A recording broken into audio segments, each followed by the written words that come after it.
आपल्यासोबत अक्षय महाराज भोसले आहेत आणि त्यांच्यासोबत काही संतांची वंशज होते. त्यांनी नरेंद्र मोदी यांना पत्र लिहिलेलं आहे. काय पत्रात म्हटलं आपण जाणून घेणार आहोत. कुठल्या संतांचे वंशज होते आणि काय पत्रात म्हटलंय, काय पत्र लिहिलं. खरं तर संपूर्ण महायुतीच्या या विजयामध्ये साधू संतांचा खूप मोठा सहभाग होता, कारण की जवळपास 3000पेक्षा अधिक साधू संत, कीर्तनकार, संत वंशज यांनी संपूर्ण महाराष्ट्रात सगळा एक प्रवास करून त्यांनी महायुतीच्या विजयाकरता एक संकल्प केला होता की धर्माचं सरकार आलं पाहिजे.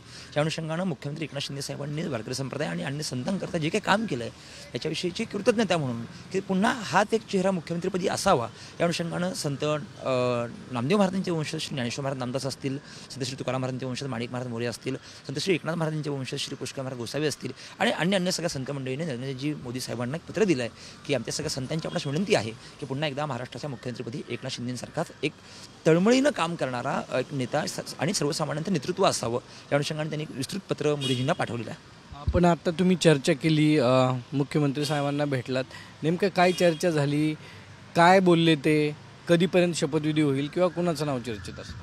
या अनुषंगाने काही विशेष चर्चा झाली नाही किंवा साहेबांची भेटही होऊ शकली नाही, कारण की मी जेव्हा पोहोचलो तोपर्यंत ते प्रवासाला निघाले होते. मात्र माहितीच्या अनुषंगाने जे काही वरिष्ठ नेते ठरवतील तो निर्णय आम्हाला मान्य असेल, पण सर्वसामान्य जनतेच्या मनातलं आणि आध्यात्मिक क्षेत्रातले जे काही धर्मगुरू आहेत, साधू संत आहेत, यांच्या मनातला मुख्यमंत्रीपदाचा चेहरा कुठला निश्चित असेल तर तो केवळ आणि केवळ मुख्यमंत्री एकनाथ शिंदे साहेबांचाच आहे. कारण की त्यांनी दिलेलं योगदान, मग ते गोमाताचं राज्यमाता असेल, गडकिल्ल्यांचं संवर्धन असेल, वारकरी दिंड्याने दिलेलं अनुदान असेल आणि साधू संतांच्या अनुषंगानं त्यांनी मंत्रालयात येऊ नये, त्यांच्याकडे आपण गेलं पाहिजे आणि त्यांची कामं केली पाहिजेत, हा एक मोठा विचार. म्हणजे ते असं म्हणतात कायम की राज्यसत्तेपेक्षा धर्मसत्ता ही प्रचंड मोठी आहे, त्याचा आदर कसा करावा हे एकनाथ शिंदे साहेबांनी कृतीतून दाखवून दिलं. त्यामुळे साधू संतांनी त्यांच्याविषयीची कृतज्ञता म्हणून देशाचे लाडके पंतप्रधान नरेंद्रजी मोदी यांना पत्राद्वारे विनंती केली आहे. पत्र जे आहे ते लिहिलेलं आहे. आता पंतप्रधान नरेंद्र मोदी किंवा केंद्रीय नेते जे आहेत ते काय निर्णय घेतात हे पाहणं महत्त्वाचं ठरणार आहे.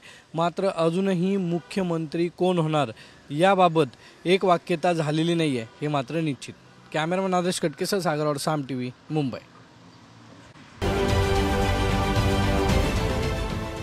देश विदेशातील प्रत्येक घडामोडींचे लाईव्ह अपडेट मिळवण्यासाठी आता साम टीव्हीच्या सर्व सोशल मीडिया प्लॅटफॉर्मला लाईक, फॉलो आणि सबस्क्राईब करा.